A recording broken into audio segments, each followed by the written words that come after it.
authentic conversations with Joel Embiid. And then we're going to find out how great Joel Embiid wants to be. Because we know how great he can be. We know how great he is now. But how great does he really want it? Do you think there's kind of a Luka situation with Joel Embiid as well? Well, he's a little more mature. Luka's 25, so there's a difference in age. Yeah. I give Luka that excuse. I don't give Joel Embiid the same excuse. He's been in the league long enough to understand that he needs to change his habits. At some point, he has to make the decision. It can't be the coaching staff. It can't be the guys around you. Joel Embiid has to make the decision to change certain habits. I think his health issues come back to his condition. If he comes in with better conditions, Tip-off goes to Cincinnati. He can sustain a full season and then stop having so many knick-knack deals. Here's Gasol. That falls. Nice feed that time from Jerry Okay, West. so I should probably write a book on this topic.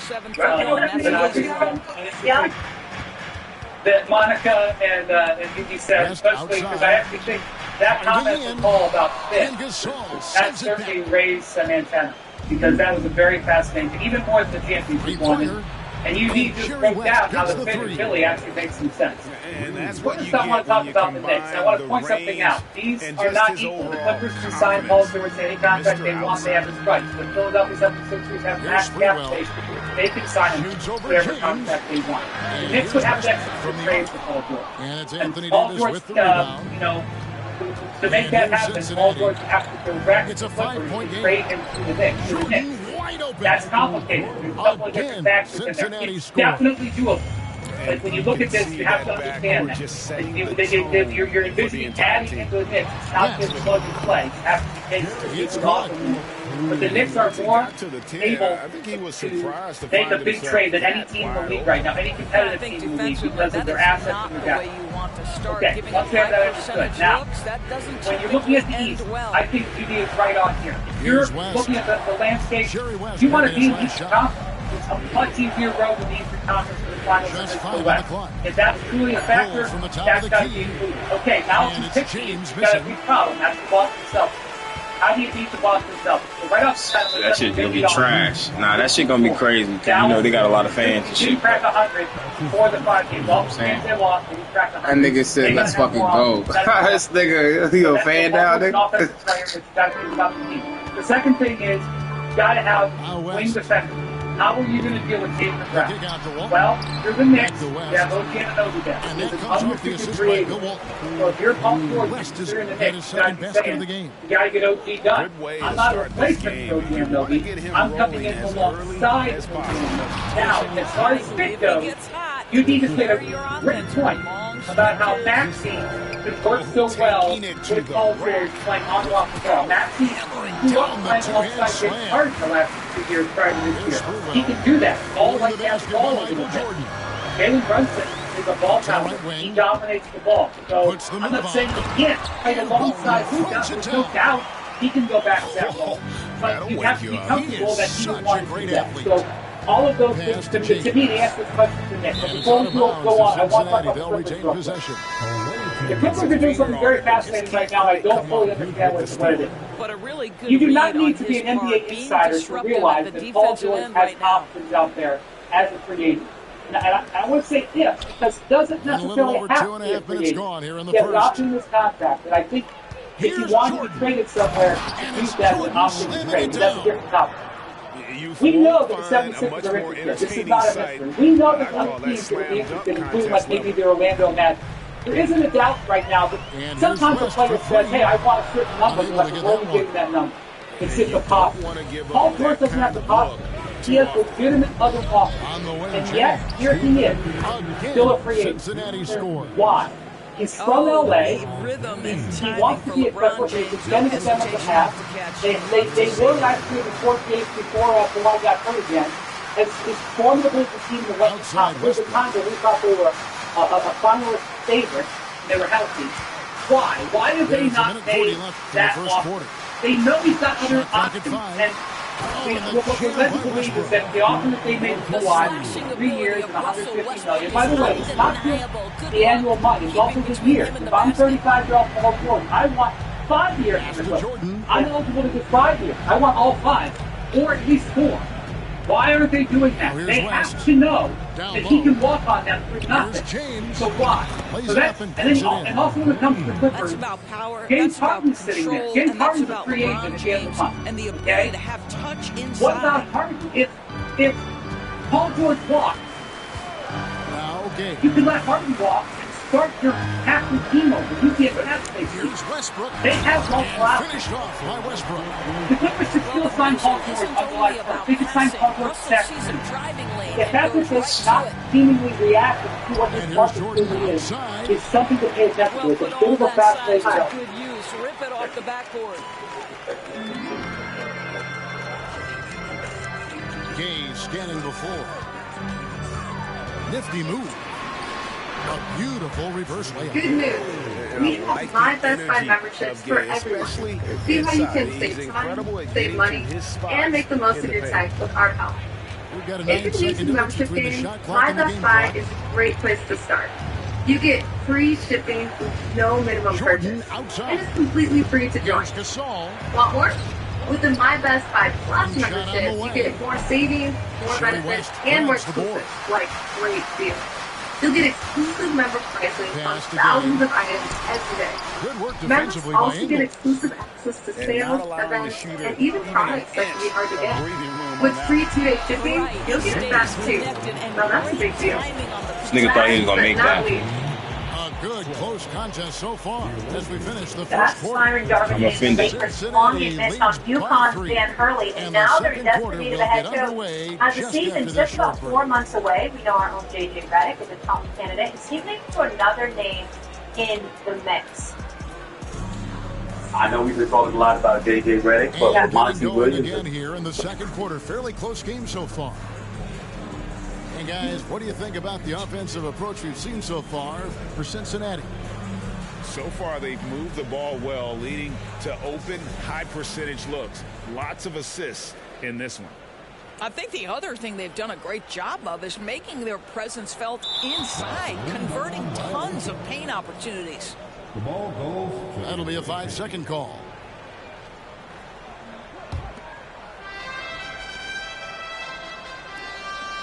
Middleton outside. Here's World B3. And he could not get that one to go. Out of contact, and he'll go to the line for 2. It's on Dwight Howard. Oh, the officials are all over that one. This is his first free throw of the game. And Free drops them both. And at the line, it's all about consistency with him. His routine, his stroke, it never wavers. They're going to turn it over. They couldn't get it in bounds that time. The ball goes to the away team. Here's James. That is a situation that the Los Angeles Lakers should look at. Obviously, Jeannie Boss comes in for her to find the right person for the job. Respect properly for what he's going to do. So, listen, they're all going to be a part of the process, and we'll see what happens. And, you know, I think Monty Williams definitely should be a Who's ready for their second win? Player as there is in our league. It's not a foul on GOAT. Following the miss by Michael Jordan. Could you give me the latest on the Lakers coaching search? And here's We going, bro. We going. Their feelings about Murder head ass, man. Just 4 to shoot. as far as I Okay, man. You gotta make it one nice little the Lakers step. are still on path to hire It is not a done deal. That's the most important thing. Do I think it will be a done deal? Yes, I do. I think this negotiation has happened between the sides, but I expect it to come together. But I would not make the assumption because I've seen too much with this coaching search. As far as I know, as of what I know right now, possibly not going to consider here. But this is going to be, I guess, JJ Redick. I would guess don't think he's but don't get ahead of yourself. Let it play out. And I know that there's a lot of anxiety about this. As long as the Lakers have a coach in place, it doesn't even really need to be by the draft. So I expect it will be. For some reason, I think it all will be out. It will all be about the next step. The Lakers have a lot of got his first 3 points of the game. Well, tell me this. Do you feel like the Lakers and JJ are a good fit? So, when this news broke, I might be in the minority here, but my first thought was, ooh, the Lakers can lose their guy.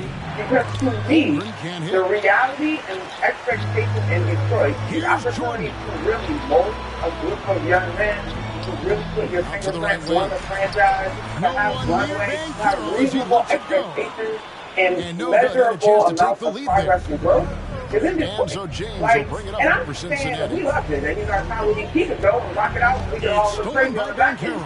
But we've seen for the Lakers, even coaches that have been successful, on the wing Doncic. and so I just, a mind thought was that J.J. Redick has lost if he so desires to say, wait a minute, I want to go explore what's going on in Detroit. And I know city comparison may not quite be there. I'm just trying to expect that's the place. I want to take great company in Detroit. No good on the shot. I think the opportunity to really Crawford outside. And it's LeBron James with the rebound. As a head coach, but just like players go, head coaches go. I think so Detroit it's Cincinnati now. They trail by you one. feel like JJ and the Lakers are a good fit? And that'll be 2 free throws coming up. Officials on the call with the foul. It's on Dwight Howard. Despite the fact that LeBron James is now in the league for over 2 decades, he continues to dominate. That one is on.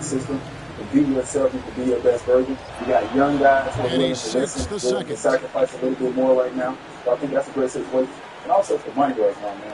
About 3 minutes played so far in the second half. I think that's a lot. I think the money, if you get 65 of the fans coming in, you go sit back and taking you off and get back. These jobs continue to come over. This is a player's league. One of these players, one of these superstars going to get mad at the organization going to get him out of there. And Mario will have another opportunity at some point. He doesn't have to rush into the situation now. I actually think that everything that has been going on at this particular time, the Lakers, they're ready. Kid's got his first bucket of the game, and he's on the board for 3. So the concentration from Kidd at the arc, a big part of how he stays consistent. Get over from there. The first ever kick on the trail on there. I think that's the best opportunity. And looks like the illegal pick was set. Friend, right? Holly, he's an incredible basketball mind. Wanted to get the job, wanted to succeed. I'm just curious, Gigi, from a player's perspective, is there any concern that he doesn't have a little bit? You try to get away with it, but the official all over the things that the guys can't control. I think that's the most key. I spent 20 years in the league. The last 5 years of my career is focusing on the things that the guys can control, because that's what these guys in this generation do. My generation plan, we just gave us a task. We ran through a wall and did what we were told to do. These guys have a different mindset. They're a brand. They have businesses. They have families. They have this and that going on. There's a lot of other things that are going through these guys' minds. And when you're JJ, you walk into a system like that, a situation like that, you don't have to deal with all these other things. And I had a conversation with JJ. I'm looking in the guys and I say, JJ, what I said and how I feel has nothing to do with what I think about you as a basketball coach or a basketball man. It's about most of these guys in the field focusing on the things that you that they just can't control. He's going to walk into a locker room with guys that already have a team transformed. He's going to have to fight that. He's going to have to resist that. He's going to have to make sure one band, one sound, one voice being heard. Every single, yeah, I know you got to make sure one band, one sound every single time when you speak. And that's the thing that he's going to have to fight. And most coaches going to have to fight that. And like Monica said, he won't have to fight that battle.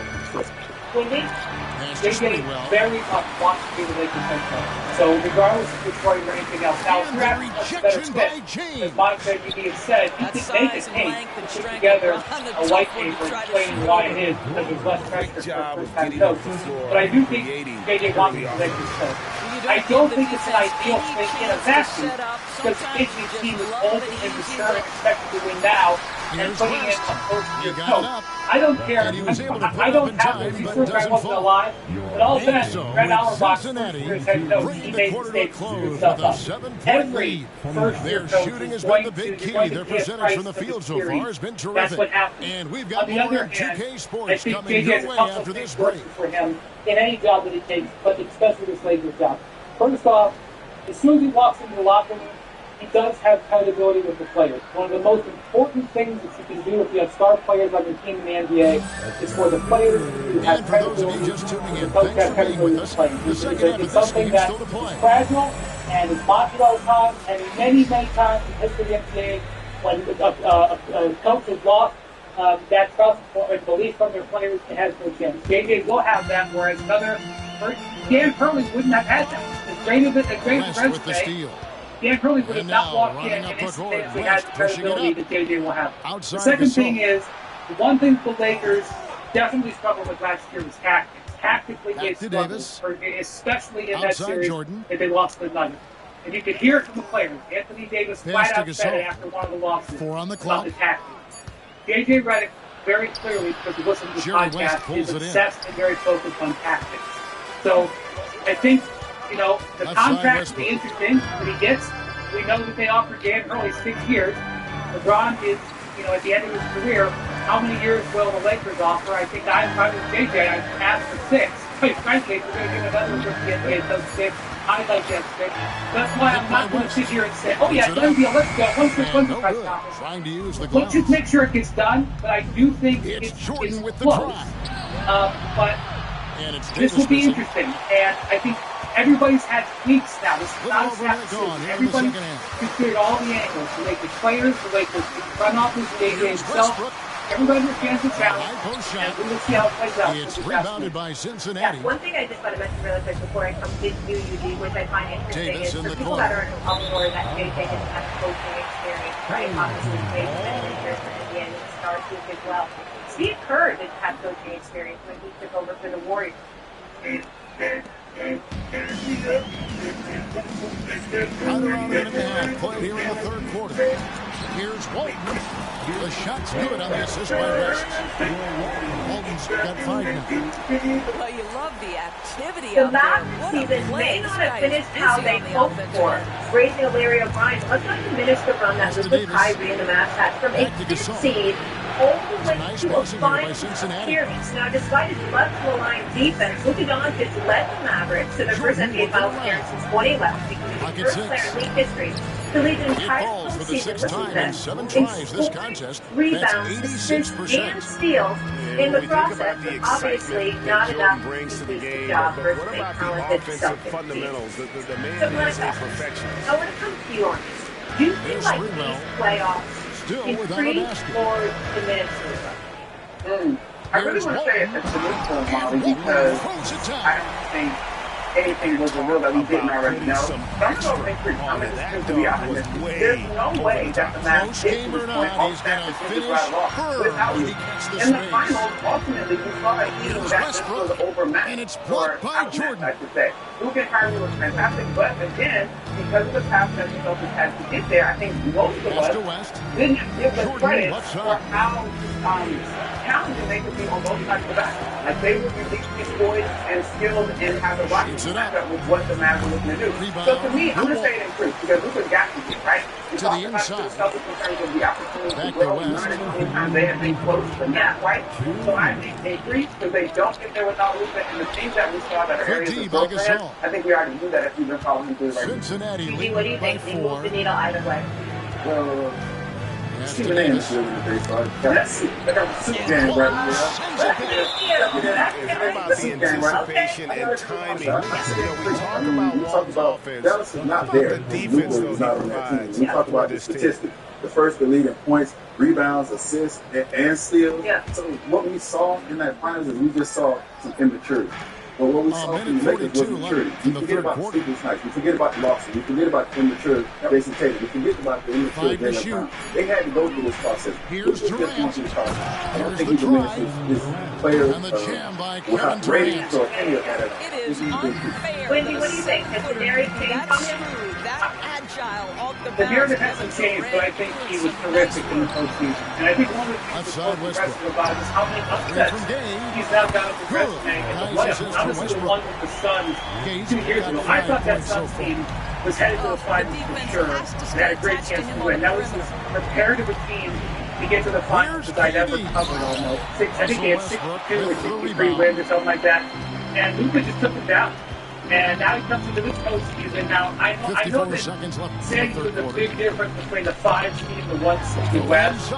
You know, that's not really true because of how tight they passed, the talent is there. But they were in like 3 straight series where they won as the underdog, as the lowest seed. I'm telling you, I went to Game 5 in LA when they played the Clippers in the first round. And I know that the Washington backed up.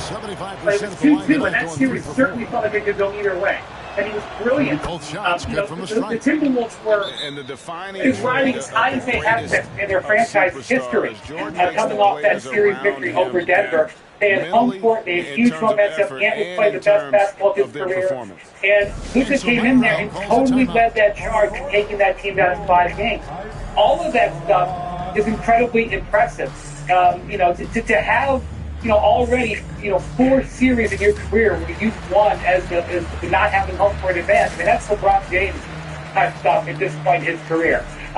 I think what it comes back to is what we know about him, which is that he struggles defensively when he has to give max energy offensively. And what I mean by that, Molly, is in the second half of the season, down the stretch of the year, Luka has played some of the best defense of his career. He was downright at times a plus defender as a post-up defender. They were talking about because he's big and strong.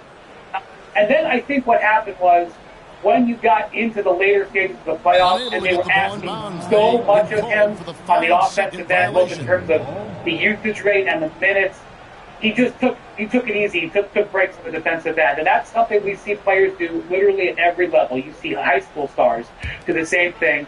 And that was a regression from Luka. That's why you hear people from the Mavericks and elsewhere talk about his conditioning. And, so that was already there. But I think all in all, Luka has tremendous postseason, certainly elevated himself. And, the future is very bright for him. Yeah, I think he showed us even more that he can get it done. And what you alluded to the other day on the show is just now, obviously, the issue being what he can control, he needs to control in terms of the reps and the conditioning to obviously take you to the next level. Wendy, I'm going to come back to you on this. Who do you feel like to be the favorites in the West next season? Molly, you were so right. This next month is going to be so fascinating for some of these Western teams that have big things going on in this offseason. And because everybody is so tightly packed, individual moves that happen in the next few weeks could very well determine the title next year. I mean, it was right about this week last year where the Kristaps Porzingis trade started getting going. And arguably, that was one of the biggest moves that happened in the whole NBA last year. So my pick on this question is the Nuggets. I think the Nuggets are still very formidable. I think if the Nuggets had reached the finals against the Celtics, I think we'd still be working in the NBA Finals right now. I think that series is a 7-game series. To me, Shai Gilgeous-Alexander and Jalen Williams are the closest duo we have when we talk about pairs to compare guys to what we've seen from Tatum and Brown. But for me, for this question, I'm going back to the Nuggets because I still think Nikola Jokic is that dominant. Okay, so I've heard Nuggets, I've heard She-Wolves, I saw OKC. And there's the second call as they get across half the Dallas Mavericks. So no love for Dallas in terms of repeating, getting back. I think no disrespect, but I think Dallas called lightning in the ball. I think with that trade, I think they surprised a lot of people. I think those guys and those pieces fit a lot better than people anticipated that they would fit. I think they brought in those dogs, so that changed the mentality and how we view Dallas. But I don't know if they do it again extra right away. Right, the Dallas thing is interesting, and one of my favorite numbers from the postseason run was if you looked at their defensive rating from February to the end of the season, it was only like a 0.7 margin between what Dallas was able to do and Boston was able to do. And Boston defense was vaunted all year long.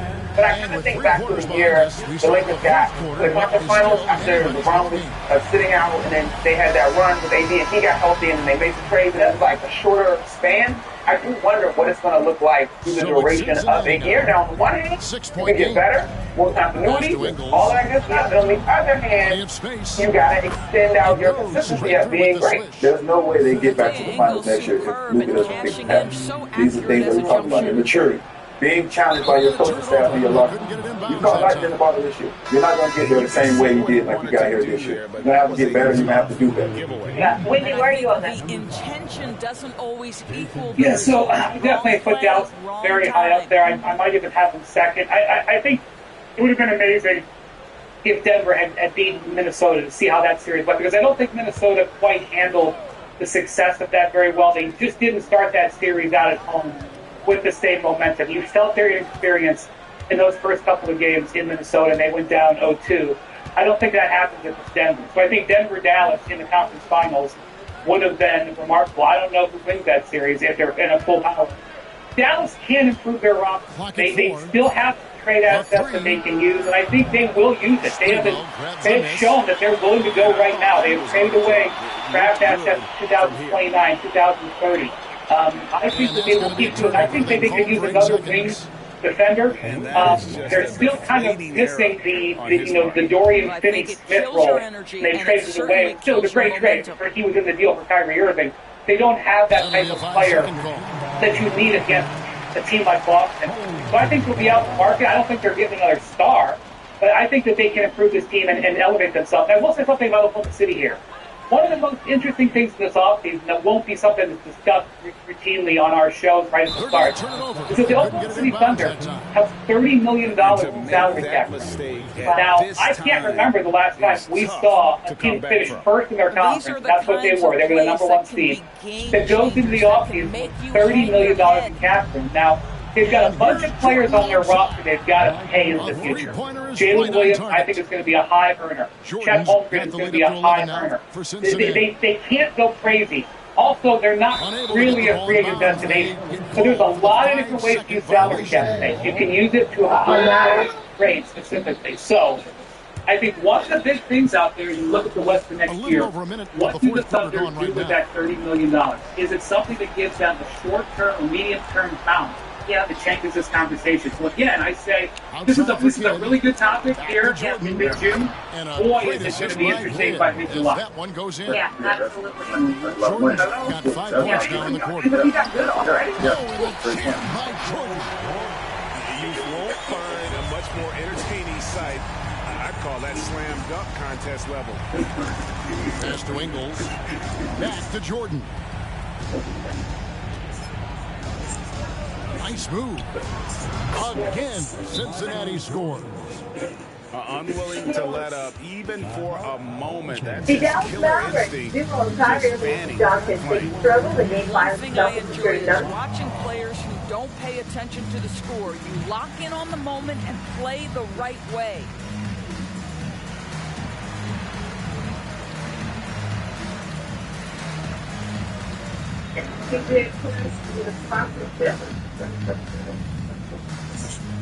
Oh, yeah.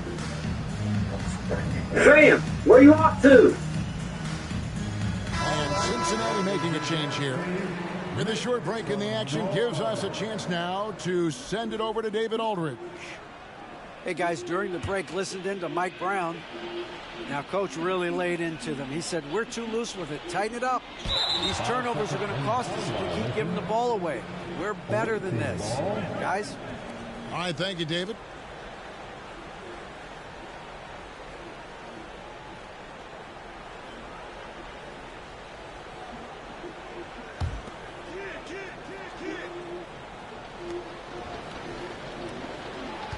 KD looking around. Lets it go with a 3. Dwight Howard pulls it in. Last quarter of play, about 2 minutes in now. And they call the 8-second violation. Too much time getting it up court. And you can see what he wanted to do there, but that was a tough giveaway. And I think the intention doesn't always equal the result. Wrong play, wrong typical time. box stop. He ran up in the house, took the clothes, the cake and clothes, took all the true religious, took all the Gucci designer belts, the Burberry belts, and all that stuff. Yo, gotta get that kid back. Gotta get the kid back. Gotta have Caleb B legs in the air like that. Yo, you gotta make it. Tell the chicken. Gotta about that like that. Gotta about that like that. So one of them ghetto hoes. BD had video, you know, she was from both sides. Yo, you gotta choke the whole. What the kid is stolen by Jordan. Sauce. Here's Kukoc. Westbrook pulls it in. Oh no, honey. You gotta be punished, right? Go. Here is help. Sucked up real good, stroked it real good. You came by 4 or 5 times. Then you gonna put Brent out. Yeah, put that lick out. And tell her, bitch, you ran up in my house that time, bitch. Bitch, name off. Little nigga, just turn into a freak, a snitch, everything. Yo, don't do it like you have to say it. You don't want to call that nigga name. But you have to say it. Different nigga name, no. So you done. You know what I'm saying? Burn them. You know, a little hood bitch. Put the burn on her. Hey, bitch, you ran up in the spot. They made a point to protect the rim, challenging shots all game long, and the block total is off. Came up with the player. And another theme in this game, to me, guys, has been how lethal they've been in transition. Attack on the break and make sure you convert. Shit, yo.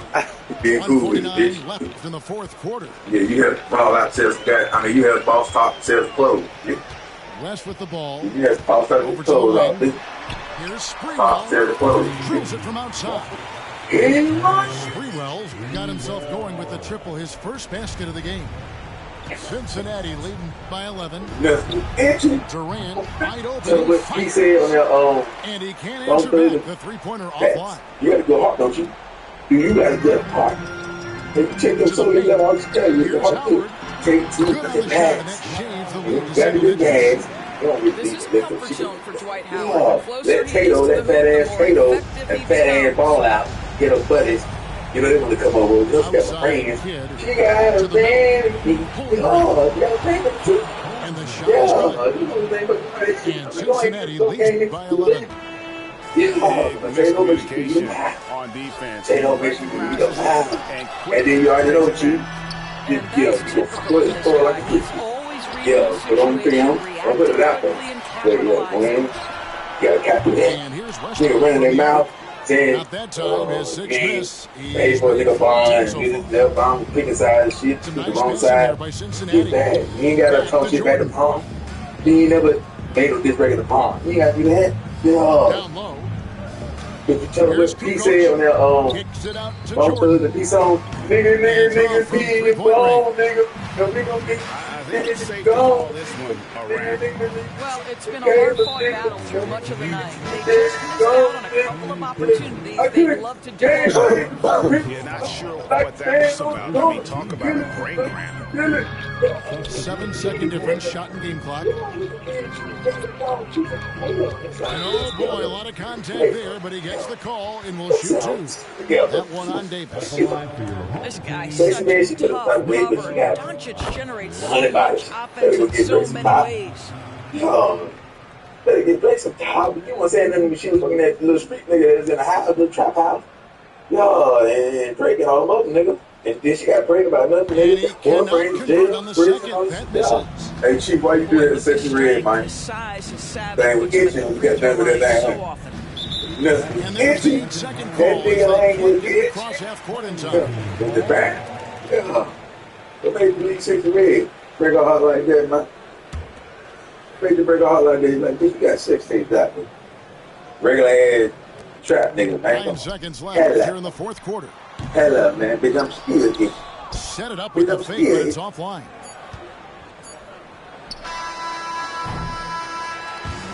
So we see Cincinnati get the win. They came in here and took care of business like they were the home team. The mental toughness that this group showed. They were never rattled at all by the opposing team. For Greg Anthony, Doris Burke, and David Aldridge, this is Kevin Harlan saying thanks for watching. We'll see you next time. Have a great evening. Gotta get in the video. Can't get on the phone. Look at everything. You made a change. Yo, you check for all that little shit you talking. Look at King Drill. That's why you got open that anal up too. Open that anal up. Now you're gonna lick it before you stick it. Lick it. You know what I'm saying? Keep your nose in there. I don't know if she white good. I don't know if she white good. I don't know if she white good. I don't know if she white good. So yeah, keep the nose in the up. Smell a little boo boo. I don't give a. Yo, you gotta just turn out.